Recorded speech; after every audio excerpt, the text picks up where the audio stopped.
welcome to the Hospira stand at EULAR 2013. We're now joined by a very eminent person in this field of rheumatology. I'm very pleased to interview and introduce Professor John Isaacs, a Professor of Clinical Rheumatology at Newcastle University.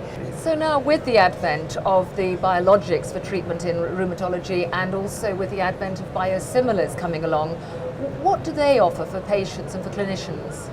Okay, well, biologics have obviously been a revolution in themselves. There's been a lot of strategies which have changed the outcome for arthritis patients. It's not just been biologics, it's been early treatment, what we call the window of opportunity, treatment to target, combining drugs together. They've all had a huge impact, but even then there's still a lot of patients who end up not doing very well. And that's where biologics first made their impact, so treating the patients where everything else had failed. And slowly we're using them earlier and earlier and earlier, and we're finally seeing remission, which is something that was unheard of. When I started doing rheumatology in the 90s, probably a third of my patients would pitch up in wheelchairs. And now if I see a single patient in a wheelchair due to their rheumatoid, I know I'm not doing a very good job. So the whole field has just been revolutionised, partly by biologics and partly just by learning more about the disease and how best to treat it. And now that some of those biologics are coming off patent and the possibility of developing biosimilars, how exciting, what sort of opportunities do those open up?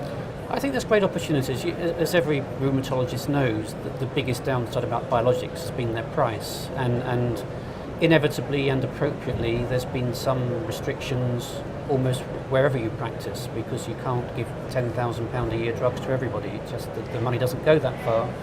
And so I guess the excitement about biosimilars, at least in the UK, is that they will be a bit cheaper, and that ought to enable us to treat more patients appropriately. You know, we all recognise there are limits with regard to who we should be treating, but if the drugs get cheaper, then it should open this up to more patients.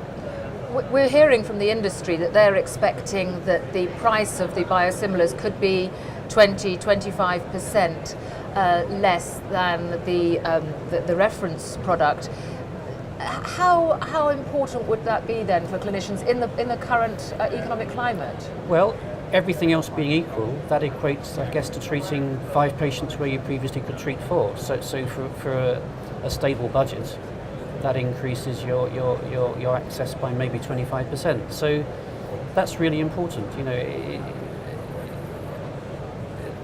it will overcome some of the restrictions and hopefully enable us to use these drugs a little bit differently to how we're able to use them now. So are there currently patients who cannot access biologics because of the cost?